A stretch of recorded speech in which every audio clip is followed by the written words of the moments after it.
What's the success been like? The one thing I'm enjoying about this is that's the reaction from a lot of people, because again, I kind of have two dimensions. A lot of people just know me as Mark, the basketball guy, or two, the graphic designer or the t-shirt guy. They didn't realize I can actually create paintings. So just bringing them into the gallery and seeing the reaction from people has been phenomenal. And I'm enjoying that journey right now.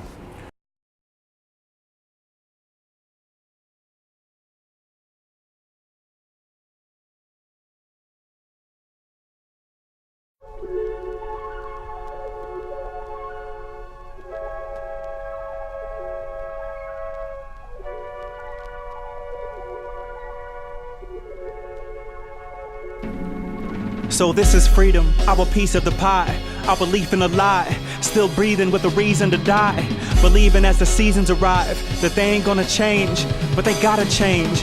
Wouldn't that be strange if everything stayed the same like a never setting sun? We're getting old, none of us are getting young, and the youth, they know the police, they don't know justice, so they don't know peace. They know poverty though, but not true education. Like we know servitude, but not emancipation. Ghetto of the mind, Geppetto in the workshop. Puppets on a string, stuck inside a ring. A fire, what a circus, desiring a purpose. Dying on the inside, surviving on the surface. And this cycle can't facilitate a learned lesson. So they oppressed are the tools of their own oppression. To the new world, freedom it took too long to bring. And the way we treat people, it's astonishing.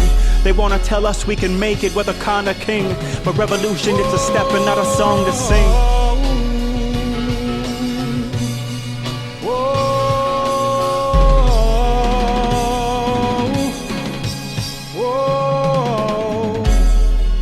When freedom comes, I'll be waiting with all my heart, and all the patience I can hold inside my soul.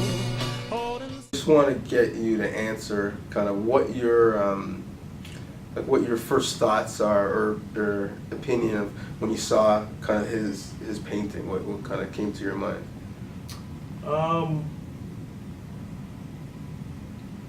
It's funny that it's in the black and white almost reminds me of growing up in Africa. You know, like that picture of him looks like it's Africa. You know, that's what it reminds me of. It's real. It's real Mandela, and and I think that painting shows realness, in my opinion. Yeah, I can picture my dad reading the black and white newspaper in Africa in the morning. And I always to have a significant person like that, sure. In my lifetime, growing up, I'm sure I saw like a significant picture like that of him, but it's powerful.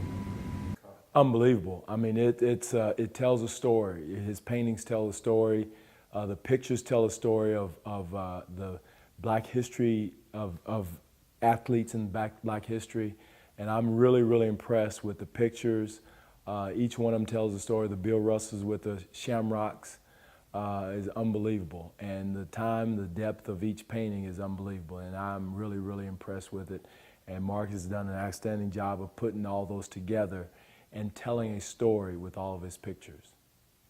Personally, I think that when you talk about things that are important in life, pictures really illustrate the backdrop and really give you a real base to understanding. We're visual people. We understand things through communication, but when we see it, we believe it.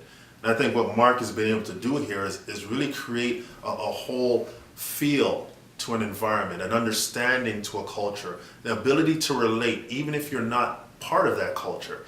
And this is something that's transferable in life, period. And when people have the artistic ability to really convey information without coming at you verbally, without putting in your face in an offensive way, but letting you see it and make your own decisions and interpret what the artist is trying to relay in their message, I think is a beautiful thing. And I think that's one of the great qualities that Mark Stoddard has.